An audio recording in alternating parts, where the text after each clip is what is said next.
قربانی کی فضیلت میں ایک بھی صحیح روایت موجود نہیں ہے، یا تو ساری کی ساری کم از کم ضعیف ہے، بلکہ موضوع روایات ہیں۔ پوری جو ہے کتب احادیث میں، قرآن میں ایک بھی فضیلت والی آیت یا حدیث جو ہے وہ ثابت نہیں ہے، کسی حدیث سے ایک ذرہ برابر بھی قربانی کی فضیلت وہ نہیں ملتی۔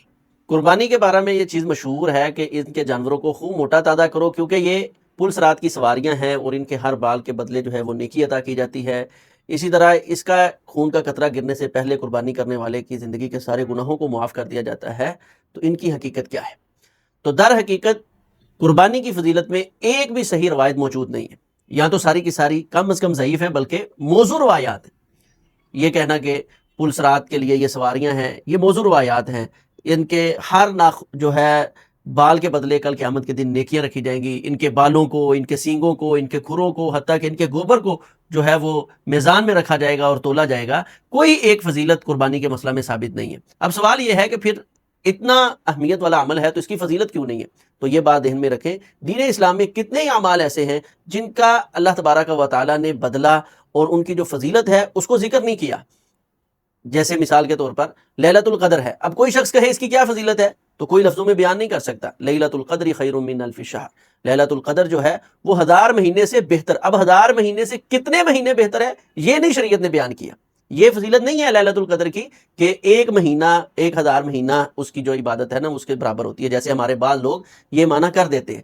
تو اللہ تعالیٰ فرماتے ہیں خیر من الف شہر، وہ 1000 مہینے سے بھی بہتر ہے۔ تو بہتر کتنی ہے وہ کوئی بیان نہیں کی، وہ مبہم ہی اللہ تعالیٰ نے رکھی ہے۔ اسی طرح اعتکاف اتنی اہمیت والی اتنی اہمیت والا عمل ہے، لیکن اللہ تبارک و تعالیٰ نے اس کی کوئی فضیلت، نبی علیہ الصلوۃ والسلام نے اعتکاف کی کوئی اہمیت جو ہے وہ ذکر نہیں کی۔ تو مسئلہ یہ سمجھ آیا کہ کئی اعمال جیسے صبر ہے، اسی طرح روزہ ہے، الصوم لی وانا اجزی بھی، کوئی اس کا اجر الگ سے بیان نہیں کیا کہ اس کی یہ فضیلت ہے، یہ اہمیت ہے، اس کا یہ معاملہ ہے۔ تو اللہ تبارک و تعالیٰ در حقیقت بندوں کو یہ سمجھانا چاہتے ہیں کہ کچھ اعمال ایسے ہیں کہ ان کا اجر اللہ کے ہاں اتنا ہے کہ وہ ناقابل بیان ہے، بندوں کی سمجھ سے بالا ہے۔ اس لیے اہمیت والا عمل ہے، آپ اہمیت کریں، نہ کہ آپ دین ان ضعیف اور جھوٹی موضوع من گڑت روایات کا محتاج نہیں ہے کہ آپ اس عمل کے لیے ضعیف اور موضوع اور جھوٹی روایات جو ہیں گڑیں اور بیان کریں۔ بس اس کی اہمیت بہت زیادہ ہے، اس پر آپ فوکس کریں اور اس چیز سے صرف نظر کر دیں کہ اس کی فضیلت کیا ہے۔ پوری جو ہے کتب احادیث میں، قرآن میں ایک بھی فضیلت والی آیت یا حدیث جو ہے وہ ثابت نہیں ہے، کسی حدیث سے ایک ذرہ برابر بھی قربانی کی فضیلت وہ نہیں ملتی۔